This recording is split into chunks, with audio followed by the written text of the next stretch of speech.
Msamaha mara kotini abebe msalaba mwenyewe. Thank you so much for your feedback. We definitely appreciate your input right here on Newsline. Remember, that conversation is going on right after this break, and I'll be putting that question, including others, to our panelists who are already in studio. I'm joined by Odoyo Owidi, a political analyst, Fanya Mambo Kinuthia, a lawyer, and Kidi Mwaga, a lawyer and the convener at the Inter-Parties Youth Forum. A riveting discussion you don't want to miss on what to expect in the next few days, bearing in mind Senate is already doing press-ups in terms of the impeachment against the deputy president. If he survives, what next? If it doesn't, what next? That coming up right after the break. Stay with Newsline.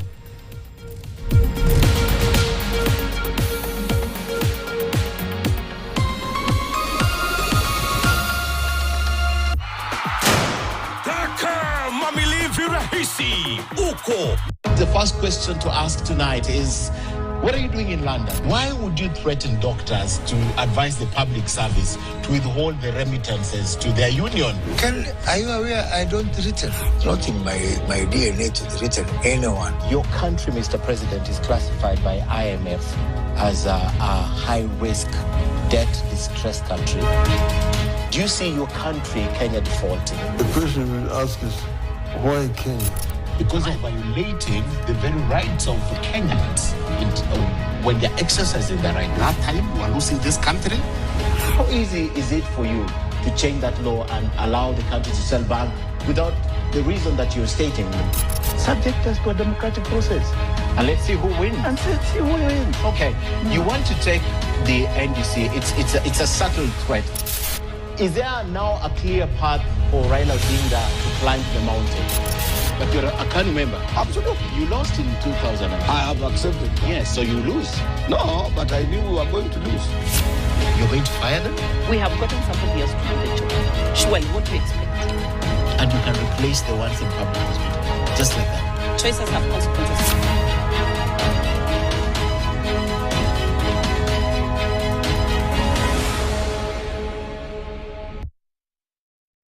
Dental tips brought to you by Sensodyne. Brush your teeth at least twice a day. Use Sensodyne toothpaste with a soft bristled toothbrush. Medium or hard bristles can damage your gums and tooth enamel. Always read labels prior to use. If symptoms persist, consult your dentist. Sensodyne gives you long-lasting protections against sensitivity. And people come in and they're like, oh, it works. I can have ice cream and I'm not in any discomfort. I recommend Sensodyne because it works. It's brilliant.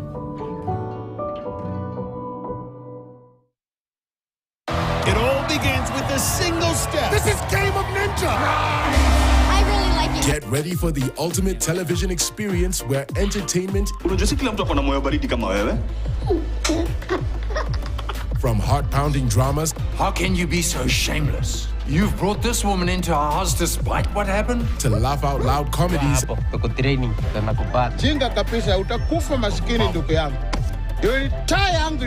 adrenaline-pumping sports coverage. With a diverse lineup of programming curated to entertain, educate, and engage. Yes!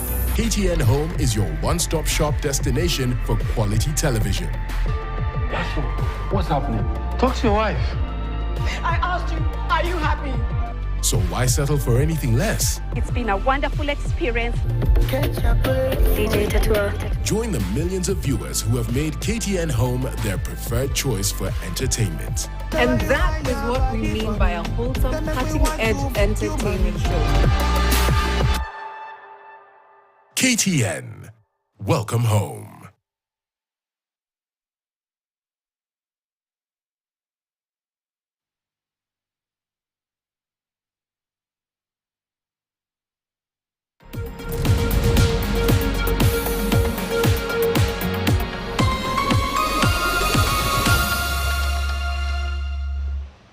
Welcome back and thank you for staying with Newsline. Just as we informed you earlier on, Senate is set to begin hearing the impeachment motion tomorrow against the Deputy President of the Republic of Kenya. And the expectation from the public of a seamless process based on evidence is quite high. So we just want to evaluate the next steps if Rigathi Gachagua has a chance of survival, not just in the Senate, but in the courts of law. Equally, in case he is removed from office, what next? Because there seems to be the succession battle is ongoing and they're not waiting for the office holder to be removed. They're still making plans to ensure continuation in government. Will there be a clapback from the mountain in terms of its voting patterns come 2027? This and other questions will highlight in this particular discussion I'm set to have with my three panelists who have been ever so patient with us. Thank you for making time and staying with us. I'm joined by Odoyo Widi, political analyst, Fanya Mambo Kinuthia, a lawyer, and Kidi Mwaga, sorry about that, a lawyer and the convener at Inter-Parties Youth Forum. Kinuthia, I'd like to begin with you on this particular round because, as I mentioned, expectation from the public is quite high in terms of a seamless process. Just yesterday, we saw multiple boxes dropped at the Senate, boxes of evidence from the National Assembly and the legal counsel representing the Deputy President Rigathi Gachagua. The next 2 days will be intensive for the Senate. Do you think they will meet the expectations of the public, bearing in mind what played out in the National Assembly just last week? First, those boxes contained things that are useless for Senate. Most of that was those papers that were being signed by people in what was called public participation. Where in the law are those things recognized? Is it a Form 16? Is it a Form 3B? What form is that? Every legal form, there's something that people need to understand legally that happens in this country, has a number. Even if you want to transfer land, that form has got a number. It's known as form whatever. Each form in this country has a number, each IBC form. So what form numbers were those ones? Those ones are not anywhere recognized in law, so they are useless. I mean, just to come, I saw one very learned member of parliament saying that in my constituency, there were X number of people who voted, represented this percent of what? It's not even a percent of the registered voters.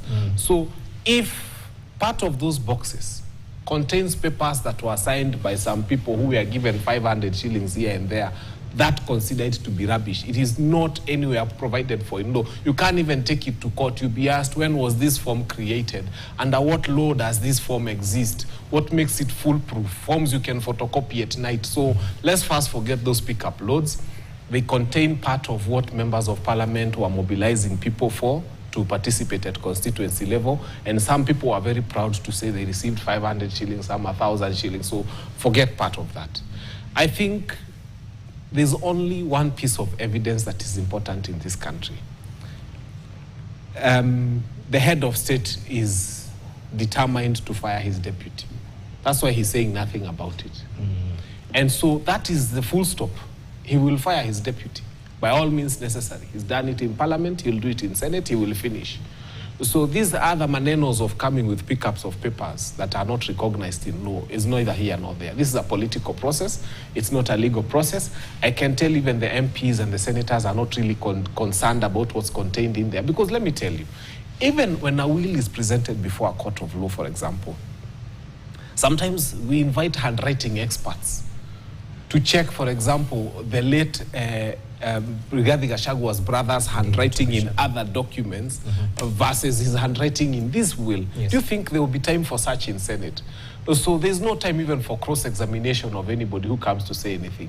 All I can tell you, it's a political process. Simple. And it's simple. And it's going to happen as, we are just using the law to try to make it look like something was followed. But this is a political process to get rid of Rigiji, and he just needs to understand that he's being gotten rid of. Simple as that. Kidi, allow me to digress, because whatever happened yesterday at the Senate concerning the impeachment case against Kericho Governor Mutai, which was dropped, definitely shows how above par this whole process should be in terms of impeachment. It shouldn't seem to victimize the accused through any form of double standards whatsoever. Do you expect senators to vote with their conscience, not along party positions and emotive issues? Because Kenyans, as I mentioned earlier, expect a thorough process, not to take anything away from the National Assembly. We must first appreciate that this is a political process, and therefore we cannot divorce it from politics. Again, that takes me into defining politics, as David Easton says, that it is authoritative allocation of resources and values. So then the question is that the fight about resources and values between DP Gachagua and his accusers, then what are they fighting over? Then we must appreciate that DP Gachagua, on account of part of what he is accused of, like the shareholding remarks and other doings, that there was an understanding on his part when they came in that they were coming in for purposes of common greed. And I call it common greed because of how he was keen to isolate areas that seemed not to have voted for the UDA government and Kenya Kwanza generally. And then subsequently, looking at the charges leveled against him, the much he has accumulated in the short period of time. And there is a temptation to apportion blame squarely, both on him and on the president. But then that brings me into saying that, one, Rigathi should and must go on the basis that he has demonstrated that Kenya Kwanza was elected on the basis of common greed. A government, and now that brings me into saying that to try to blame that the accusation leveled against the deputy president to be leveled against the president is preposterous. Why is it preposterous? We say that a bad government is better than no government at all. So then right now, when we remove Deputy Rigathi Gachagua, then we shall have the president led by President William Ruto and the person he shall appoint as the deputy president. That person, together with the president, we the people shall then be able to present our demands to them. That in the next 3 years, there are certain set of irreducible minimums that this government must achieve for us. One of them is that we do not have a functional IEBC. Secondly is that while this government is presiding over certain policy interventions, it occurs to us the people that they are mad with blunders through and through. You start with the Hustler Fund and the non-repayment that it is grappling with. You come to SHIF, you come to the new university funding model, you come to the Adani deals, both in the energy sector and in the airports. Yeah. And we tell this administration that we will not take that line down. So that while we work on the IBC and other things, we will tell this administration that it can do better than it has done. In so doing, that it gives the people an opportunity to mobilize more intelligently, to organize more intelligently, and ask themselves in 2027 that do they want to still follow the vision of William Ruto, particularly having gauged it for 5 years, or do they want an alternative viable option? Thank you. Interesting. And Odoyo, as he come in, he mentioned something to do with greed. And with benefit of hindsight, of course, you very well know how coalitions are formed. They will come to the table in terms of power sharing agreements. You give me this and I will deliver this percentage of votes. Listening to the deputy president before his impeachment motion in the National Assembly, that public interview with members of the media, he mentioned that, Kenya Kwanza did sign coalition agreements with various constituent parties, ANC, Ford Kenya, whatnot, and they were to get, in the case of Ford Kenya and ANC, 30%, despite not delivering the 70% that they promised. What do you make of the deputy president's utterances in terms of Mulima and its fair share in this particular government? Did he speak too early? Because it seems that's the nature of our politics. Power sharing, resources allocation, depending on how people voted in various regions. I think DP forgot his place in the whole arrangement. Even when he spoke about the 30% for the Western region, he forgot that himself, he did not have a party of his own or a coalition of his own. He was in UDA. And UDA was a party headed by President William Ruto. Then he came on hanging on the Mount Kenya vote, and he wanted to own it and say he's the one who brought it along. He's forgetting that President William Ruto had a covenant with the Mount Kenya people when he supported President Uhuru Kenyatta to become the President of the Republic of Kenya. When President Uhuru Kenyatta was speaking on behalf of the Mount Kenya people, he told President William Ruto, Mimi kumi na wewe kumi. And the people of Mount Kenya kept that promise. And they said, even if Uhuru has chosen to betray you, we will not betray you. So for Rigathi Gachagua to come and claim that the votes that came from Mount Kenya were his is to get it all wrong. In any case, Rigathi Gachagua is a creation of President William Ruto and not a creation of the people of Mount Kenya. It is President William Ruto who presented him to the people of Mount Kenya and said, I have picked one of your own to be my deputy. Support me with him. So when he forgot all this, and now he went on to tell President William Ruto, I gave you this number of votes. I, not the people of Mount Kenya, and I want this in return. I think he got it wrong, and he never saw anything coming. I thought he was brilliant enough to see that in time. But also, remember, after all this, he's now clinging on to anything. The worst two things he's clinging on is what is called public participation, and he's clinging on timelines.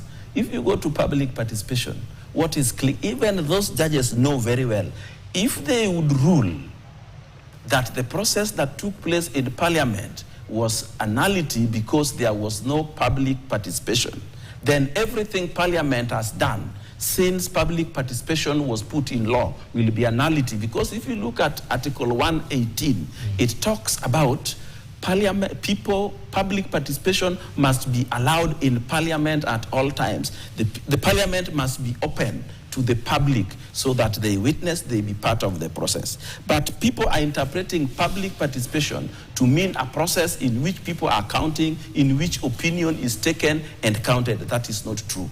Public participation simply means you be there when decisions that affect you are being made. I personally chair a board and I participate there. My corporation secretary sits there. But all the three of us, we do not have casting votes. Our votes are not counted. Even this, the public will participate in parliamentary processes, but they do not have counting votes. Only the votes of MPs would be counted. So for DG to cling onto that is to cling onto a straw when it's sinking. Timeline. Parliament is supposed to make its own rules of doing what they want to do without interference from, if they have chosen that the timeline they have kept for impeaching the DP is what they have done, nobody can stop them. In any case, in this country, presidential petitions are done 14 days. And everybody has been complaining that it is too short. But that is the time available because good things must be done well. So I think for Rigiji, his goose is cooked. So, and remember, just yesterday, he gave credence to the courts, saying he has faith in the courts, they will uphold the will of the people. So according to you, if his lawyers continue poking into the issue of public participation, they don't have their eye on the ball? Those lawyers, actually, the people who have misled this country are lawyers, especially You're seated with two of them right here. I know. Let me tell you, these lawyers, you see, even these two sitting with me, the same law of this country that they rely on, they will interpret something here, as we sit here, differently, the two of them. That one will interpret it the other way, Panyamambo will interpret it this way, but it is the same law. So human beings rely on their hearts instead of sometimes on their intellect. Sometimes instead of using logic, they use emotions. Sometimes instead of using a written law, they want to use the one in their heart. So do not rely on them. In fact, if you saw the way Parliament was acting, Parliament was bringing those forms to be failed because in the past, they have had the bad manners that they were being told, there was no public participation. Yet, even that constitution does not define what this public participation included in Article 118 is. They have not threshold, what should be done, how it should be done, where it should be done. But in this country, remember also, you cannot force anybody even to go and vote during the general election. So if we have said, there's time for public participation, go, and you only get 20 people, that is it. In any case, even if they vote one side, all of them, their votes don't count in the National Assembly. There is no law which says that. And in any case, there was no vocabulary finished so that these people could not write that Parliament will be, Parliament will be gagged by the people if they so decide. No. Interesting. Fanyamambo Kinuthia, as you add on what has just been mentioned, I'm curious in terms of what exactly will be the Mountain's reaction since their son, Rigathi Gachagua, seems to be targeted. That's sort of the narrative we've had. Some members of parliament did not find an easy time while visiting the ground, as it's commonly referred to, even as others dissuaded that narrative. We had Kimani Ichung'wah saying, Niko kwa ground, and these are people who are still conglomerating with me. Well, what do you make of the Mountain's reaction? There's something called sympathy vote in Kenyan politics.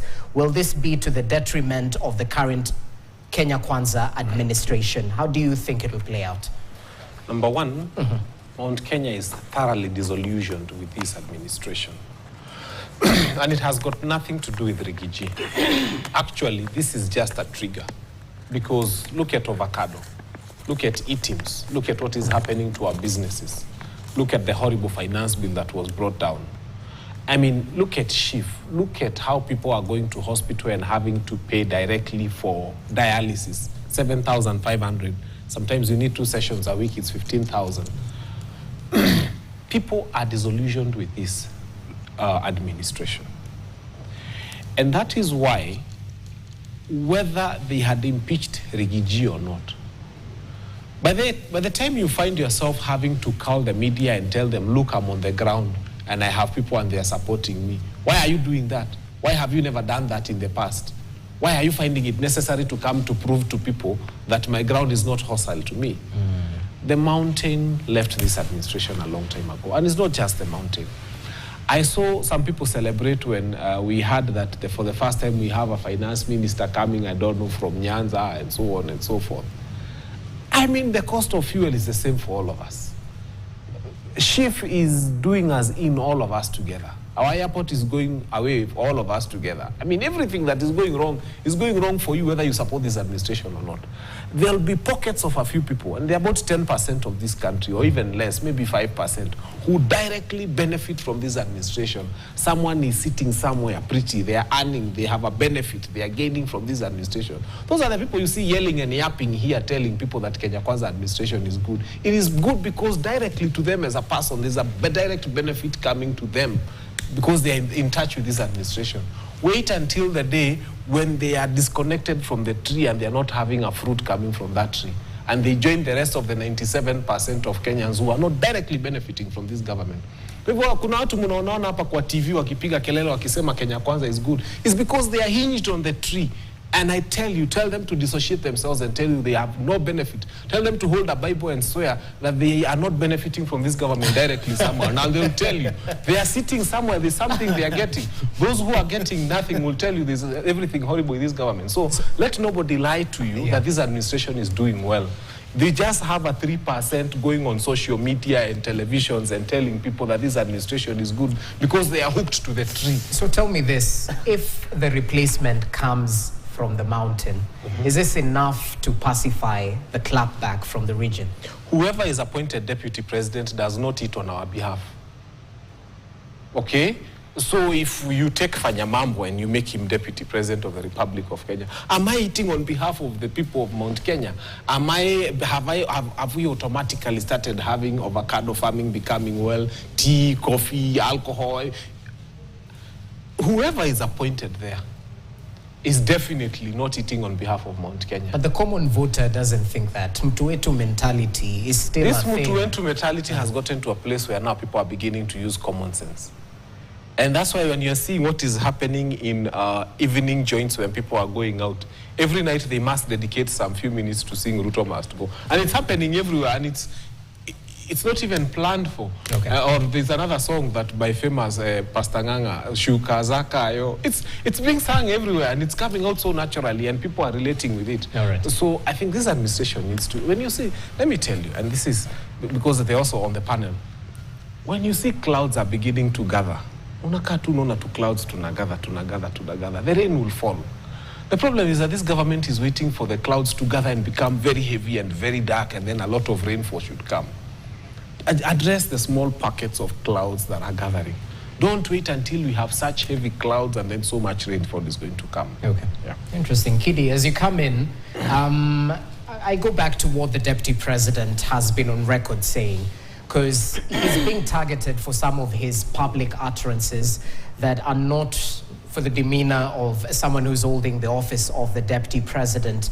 But just going back to him defending himself, he simply said that he learned from the best. He learned from his boss. Yes. How do you differentiate what then Deputy President William Ruto did during perhaps the second term of Uhuru's administration and what the Deputy President currently has done during the first term of President William Ruto? Because if it's criticizing the NIS currently, which the DP did, William Ruto, while Deputy President, criticized, is it the then Inspector General of Police, equally the Director at the DCI as well, who was Kinuthia. How do we differentiate these utterances by these two leaders who are still in positions of power but are not seeing eye to eye?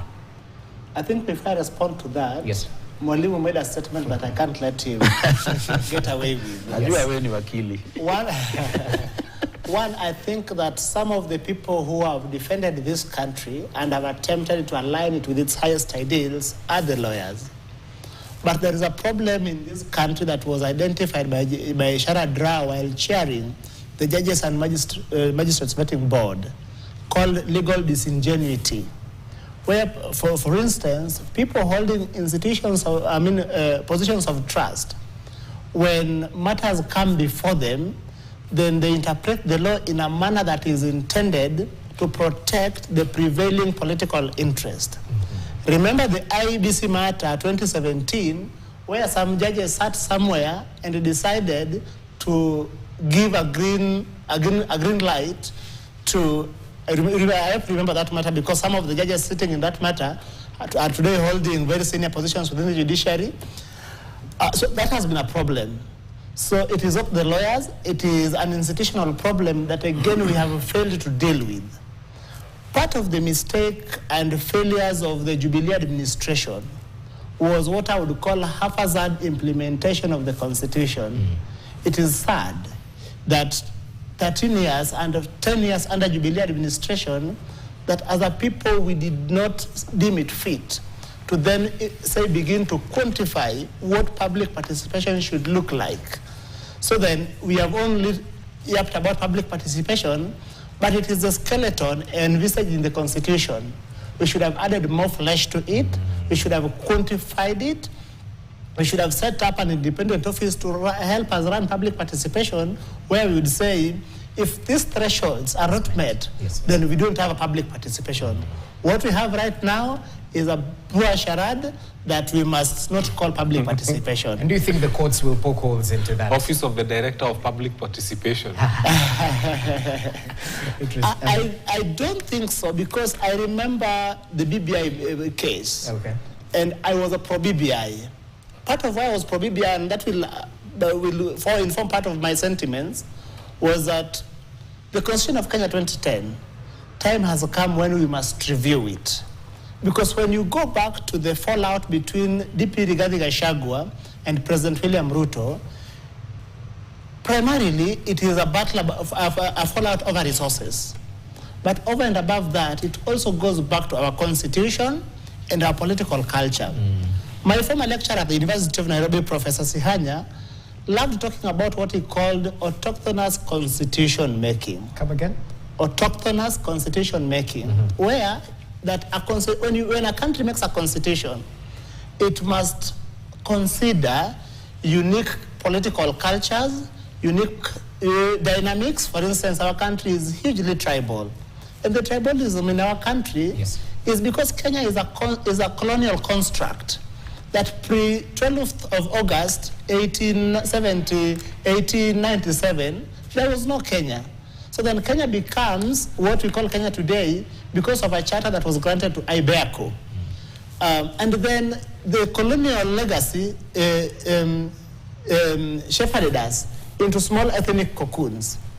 What every politician has done since 1963 to date, particularly every politician of note, is to then hedge erect a fence around his ethnic community and patrol it.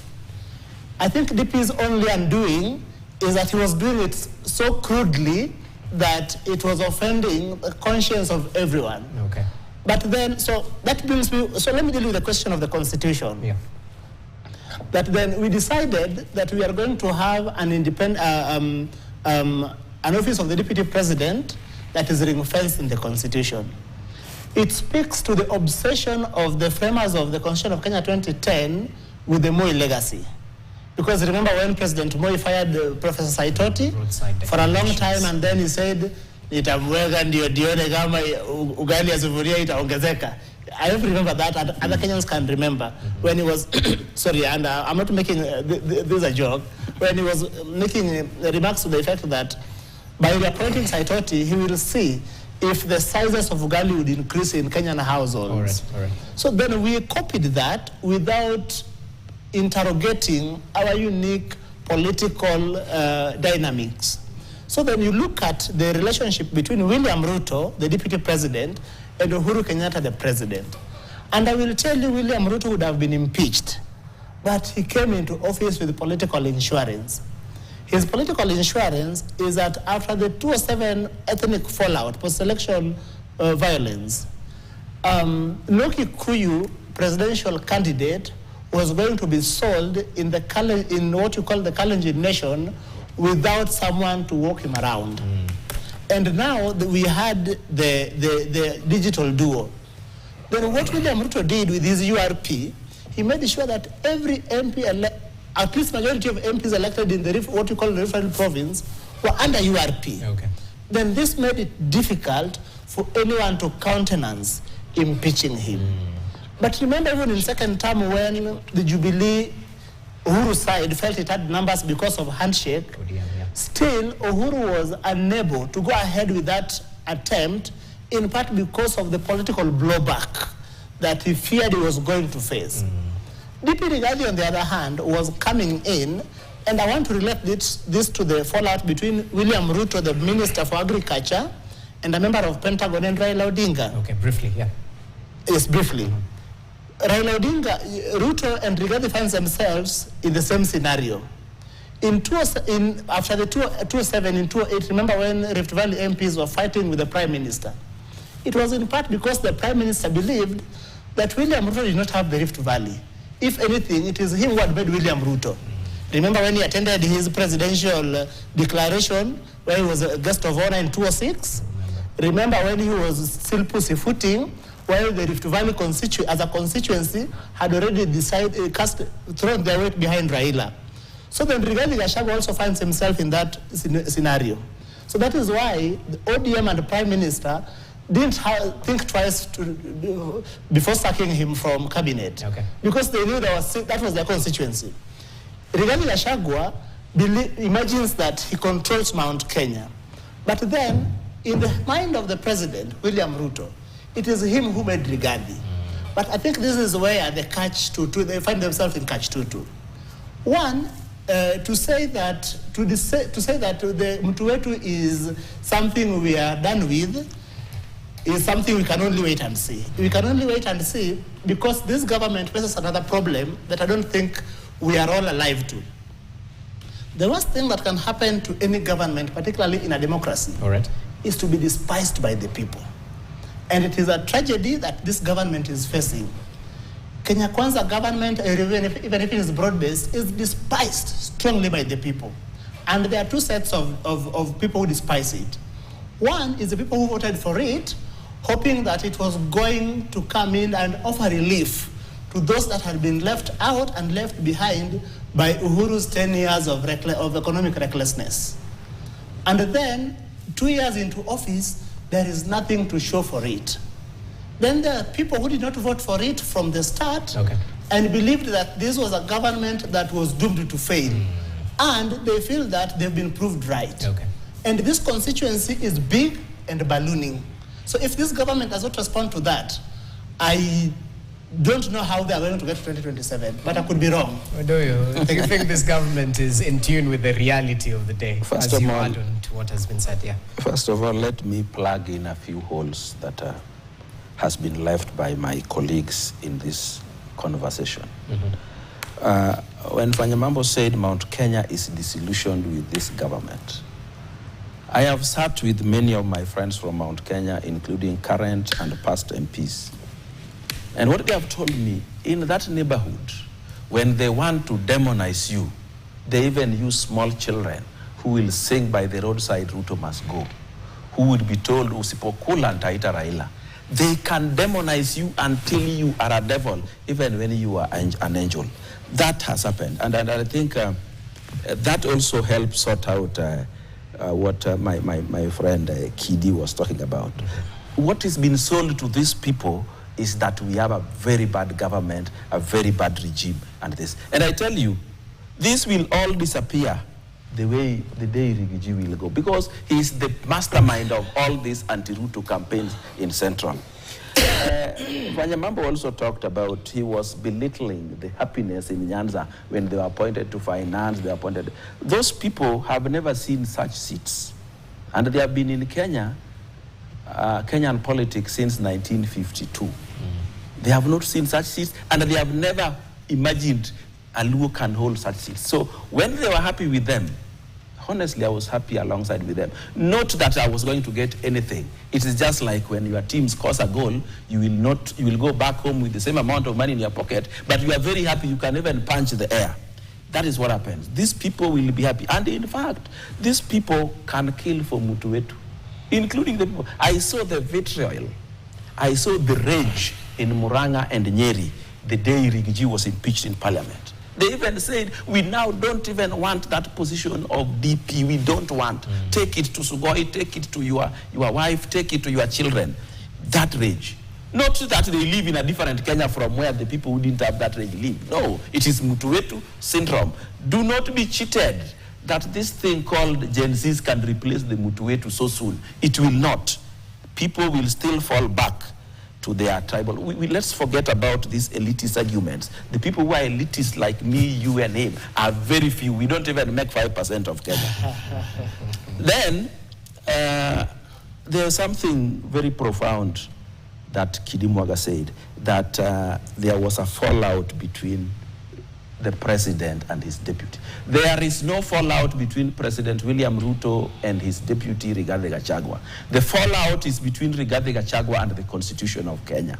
That is where the fallout is. Sure. And so the people who swore to protect this Constitution have put Rigathi Gachagua on the hot seat to deal with him, because they are the people who are supposed to deal with those who breach the constitution of this country. So the fallout is between Rigathi Gachagua and the constitution. The only thing that you see is anger is directed at the president is because he expected the president to help him out of this quagmire, the president to save him from a constitution he has knowingly breached. I don't think the president should do that, because if he does that, he will himself be usurping the powers of parliament and breaching the same constitution he carried a Bible. But in some quarters, silence means consent. You know that? Consent with what?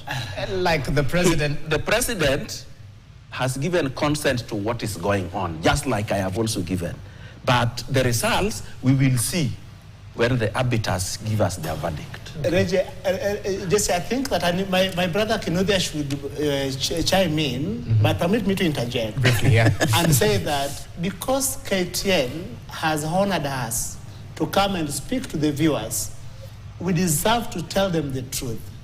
And I disagree respectfully when my senior Odoyo wants to say that Rigiji has only fallen out with the Constitution. If you were to go by that standard, look at the first Kenya Kwanza government. Look at the appointments it made, both at the ministerial level and at the PS level. Kenya looked like an ethnic duopoly. Remember, it had to take a court order to annul appointment made at the KRA because of how it was distributed. But remember, Harry S. Truman taught us that the buck stops with the president. So if it was on that account, William Ruto has offended the Constitution more than everybody else. So we must tell the people that first, there is a fallout between these two politicians. But over and above that, we can only tolerate William Ruto until 2027 because a bad government is better than no government.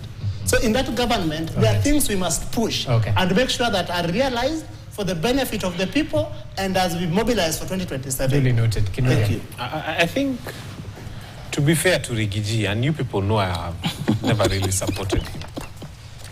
First, you're saying he's fallen out with the Constitution and with his oath of office. You're forgetting he had a separate oath of office.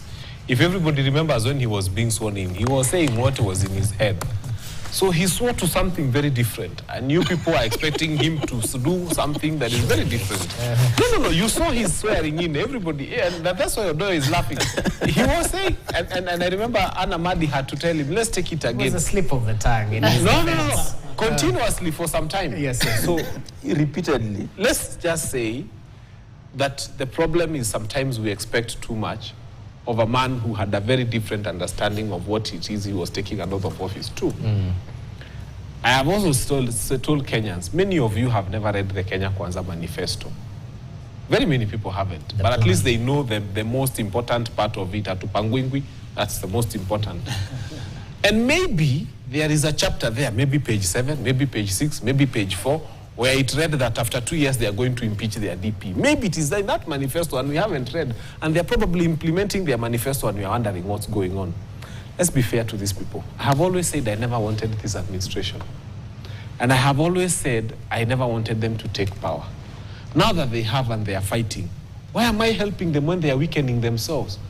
Mine is to watch. In fact, I have energy drinks, I have glucose, wakichoka tunawapatia, so that they fight, you cheer them on because they're destroying their own house, a house that we never wanted to be built by themselves. All right. I have always said, I love this country. And it is possible for you to separate the love you have for your country from the leadership. I have no love for this leadership, let me be very clear, but I love my country.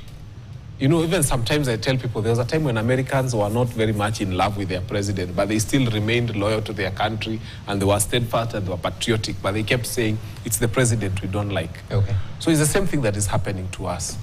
So let us allow them to fight. Kama kuna mtu akona energy drink, just give them. Glucose, give them. Cheer them on. I mean, these are people who are preparing our energies to fight for democratically, to fight against because they are leading us badly. But if they are fighting, why are you fighting people who are fighting?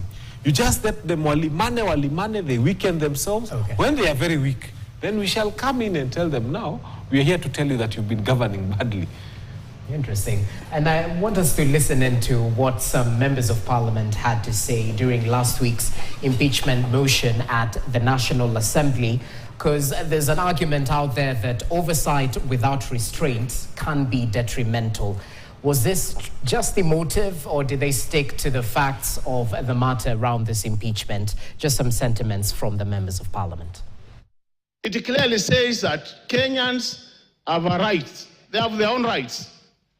And if the government has made a decision to carry out demolitions, looking at the hierarchy in terms of governance, the topmost person in terms of hierarchy is the president, is not the deputy president. So in a situation where a decision is made, and the deputy president says he doesn't support it, the question is,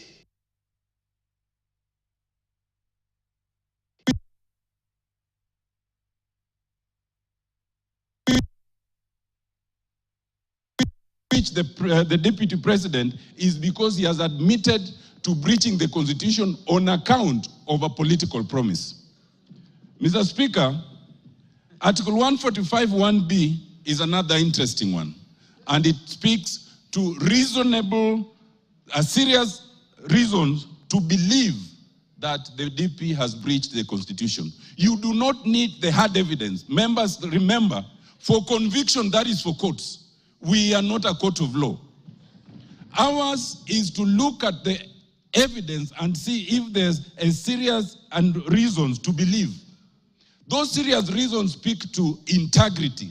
They speak to impropriety. And if you look at them and then find that there's some impropriety, then ground 7 will have been proved.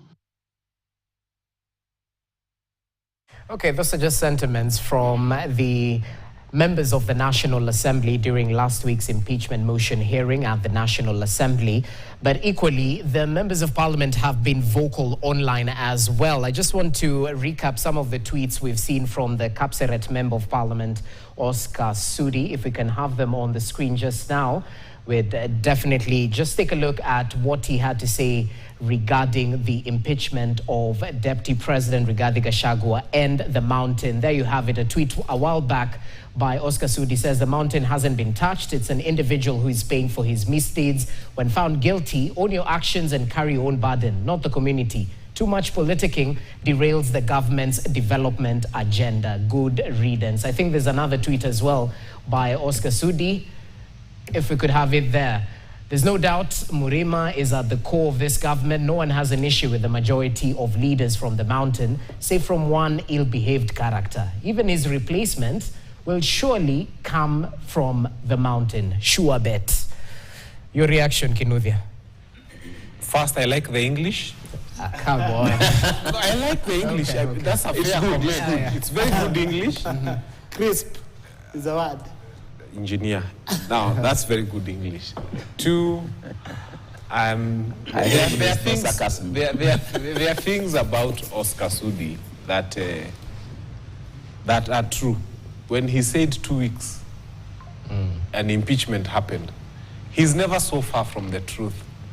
About the mountain, he's far from the truth. But about the next DP, if he says so, he's speaking for his boss. When he says that the next DP will come from the mountain, you can trust that as a credible source. And again, I must say, I like the English. So, Mount Kenya East, Mount Kenya West, it doesn't matter, whichever area it comes from, yeah? Let me tell you, Mount Kenya, where I come from, is one. And over the years, even Moi tried those tactics of bringing Akina Joe Nyaga and Akina Nyagas just to see if the Merus and the Kikuyus would go in different directions. Let me tell you, Merus and Kikuyus love one another so much. And that they always go together. They always make decisions as one community. Gema is indivisible. So this idea of thinking that you can elevate Kindiki so that the Merus can leave the Kikuyus is not going to work. Moi tried it for 24 years. It never happened. When they were voting for Matiba, they voted as Gema. When they were voting for Kibaki, they voted as Gema. When they were voting for Uhuru, they voted as Gema. When they were voting for even Ruto himself, they voted as Gema. So trying to imagine that you can split the mountain that way has been proven over 40 years not to work. Look for something else to do. Interesting. Kidi, as you come in, there's so much activity in the corridors of justice. I want your take on the Deputy President's approach. We have up to 26 cases in the courts since this impeachment process began. Why so much emphasis in the judicial arm of government? And equally, your reflection on the decision made today that, the courts cannot interrupt the processes of another arm of government. What do you make of his belief in the courts? Well, I think for a very long time, the political class have attempted to abuse court process, particularly to protect short-term political interests. I am particularly impressed by the decision today that the judiciary, in its wisdom, decided not to encroach into the territory of the representatives of the people.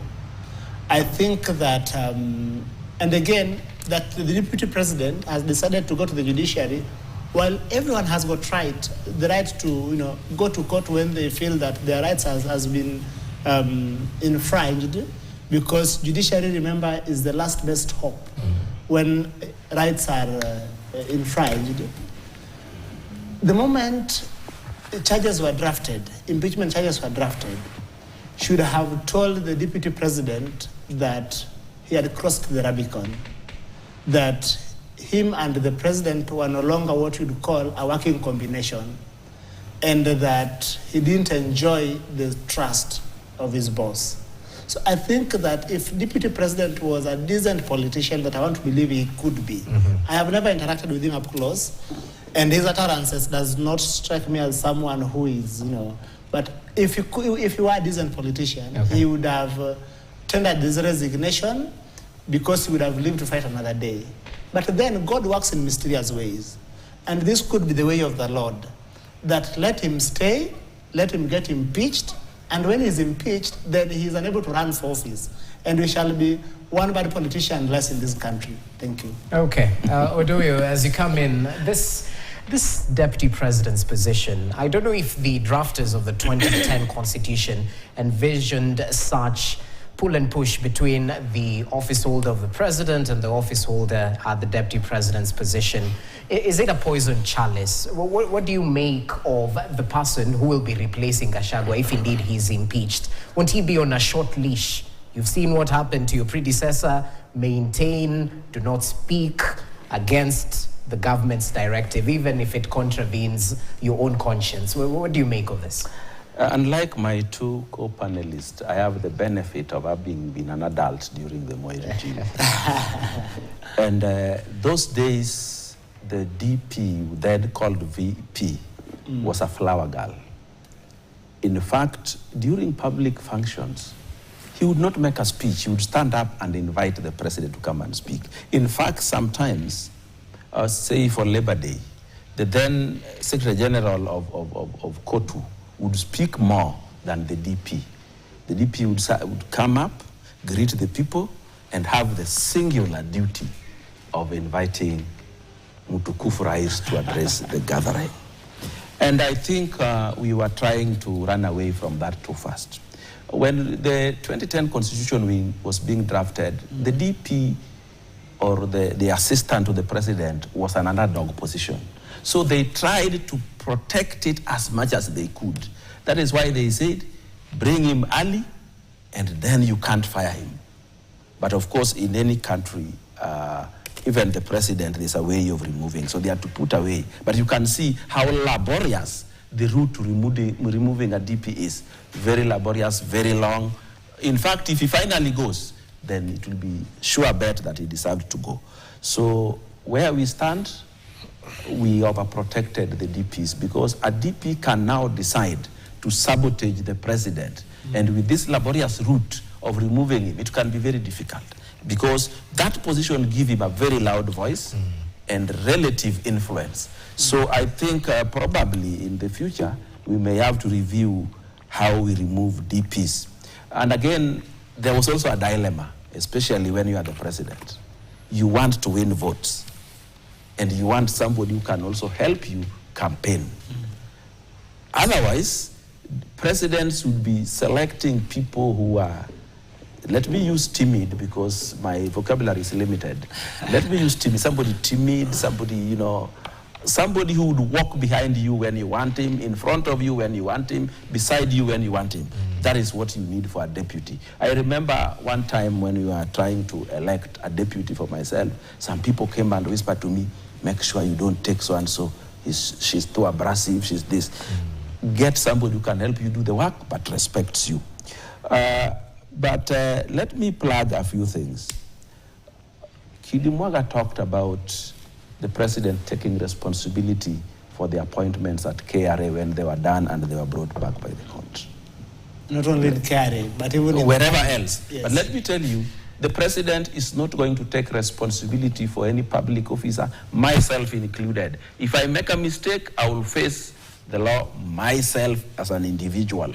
And I think if it was decided that there were some people who are culpable in that, and they would go to court, I'm sure the president would not intervene because he did not send them to go and pick the people. What normally happens in this country, it is not the president who decided that the majority of those people must come from the two communities. Okay. It only happened that at that place, the people who are decision makers at KRA were coming from those two communities. So they say, I have this clansmen of mine, let's push them through. I have this clansmen of mine, let's push them through. Right. But this gives me an opportunity to talk about something that has been going around. There is a list that has been going around in this country that there are too many people from the president's community in government. These people forgot to produce a list showing other communities in government, then we compare.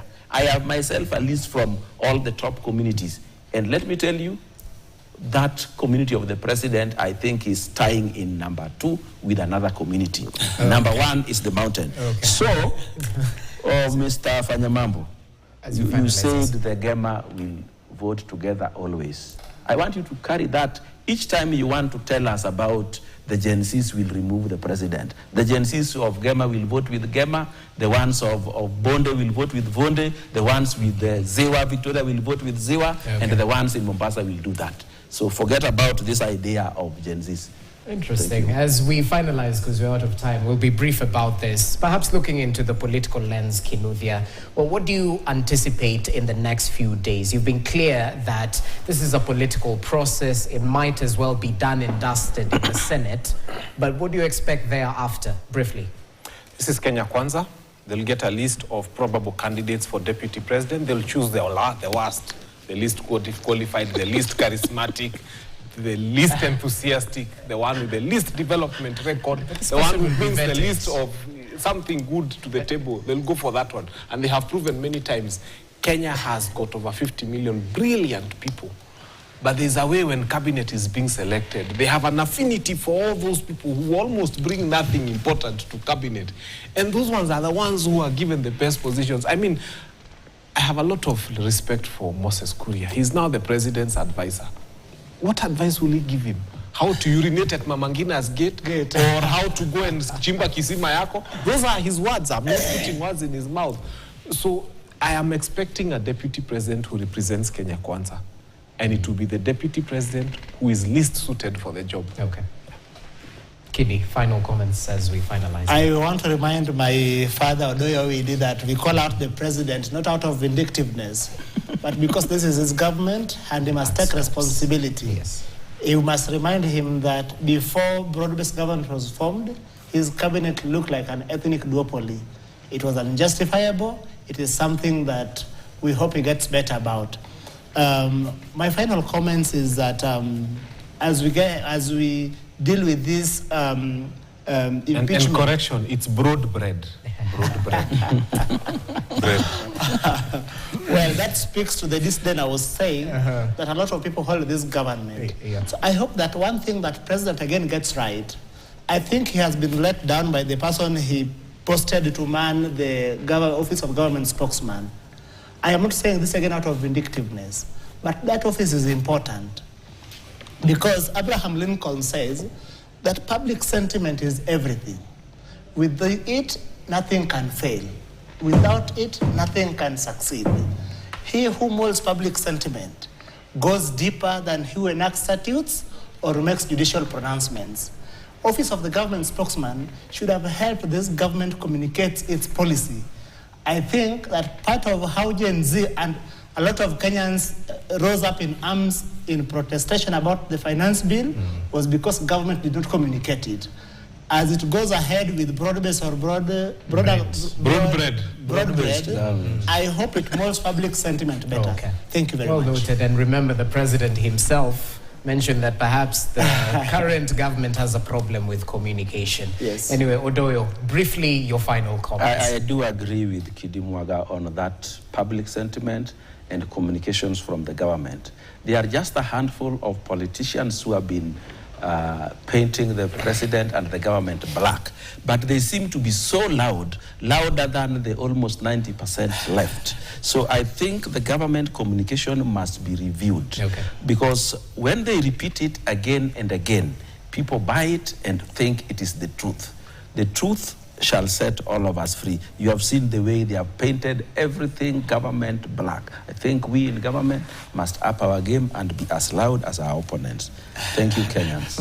Interesting. Well, the next few days will definitely be instrumental in Kenya's history. Remember, as KTN News will definitely monitor the developments playing out in the Senate as early as 9 a.m. tomorrow. Trust us to keep you updated. Our camera lenses will be trained at the plenary as they prosecute that case against the Deputy President of the Republic of Kenya. Gentlemen, thank you so much for your input. I was joined by Kidi Mwaga, who's a lawyer and a convener at the Parties Youth Forum, equally joined by Fanya Mambo Kinuthia. Asante sana for your contribution, a lawyer, and equally joined by Odoyo Owidi in his capacity as a political analyst. That wraps up tonight's edition of Newsline. Indeed, it is the eve of that impeachment motion at the Senate. In the next few hours, we'll definitely see what will play out, and trust us to keep you updated, as I mentioned. My name is Jesse Rogers. Good evening.